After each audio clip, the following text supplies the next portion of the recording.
Such an uplifting message. You know, I feel like I'm welling up just listening to you now because there's so much we can all draw from that. When you look back at that era when Thabo Mbeki and the late then Minister of Health, Manto Shabalala Msimang, when they raised these questions about ARVs for the treatment of HIV, how did that make you feel? And how does it make you feel knowing that your survival, a big parts of it anyway, depends on the decisions of other people, lawmakers, administrators, people who decide policy, and so on. You know, the best part is that, at one point in my life, I was invited to a board meeting where there were traditional healers and medical doctors. Mm-hmm. I was put in the middle as the referee. So one was blaming the other, and I got tired of the blame. I told the traditional healer, say, relax. I told the doctors the same thing. Mm-hmm. I told them for 23 years, I lived on herbal medicine that my mother put me on. I was not on ARVs. Mm-hmm. But those herbal could not suppress the virus. That's why it was always increasing. Yeah. That's where the doctors came in. So unless those two come together to find the solution, say, if we can keep the virus intact, the traditional healers are going to sort out the virus while it's under weakening. Mm.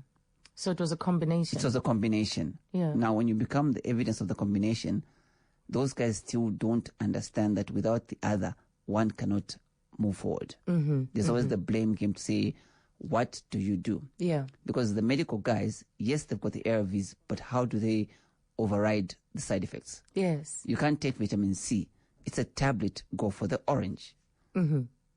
You can't take B complex. Take the beetroot. It's so simple that people don't want to go back to the source of what they create. As you said in part of your the pillars you mentioned, yes, starting with nutrition. Yeah. But what is it like? What is it like to live with this virus? It's not a walk in the park. I will not lie to you. I'll be very honest.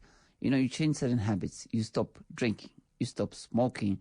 When you go clubbing, you even lose that value of clubbing because you see a bunch of people drinking alcohol, but there's that caution, let's say, what will happen if I add alcohol to my system? Mm-hmm. There's that awareness that you start living a life of caution. Every single day you are taught to walk bare feet on gravel. You can either choose to fit in the gravel or you can give up. Mm-hmm. But if you don't deal with the gravel, it will be added to more gravel. Yes. So the lifestyle that you're given, you have to adapt to it. One thing that was moving was when you said that your freedoms are then limited. Yes, the only freedom you have is when. Is when. It's the time. Yeah. You choose, it's either 5, 6, 7, or 8.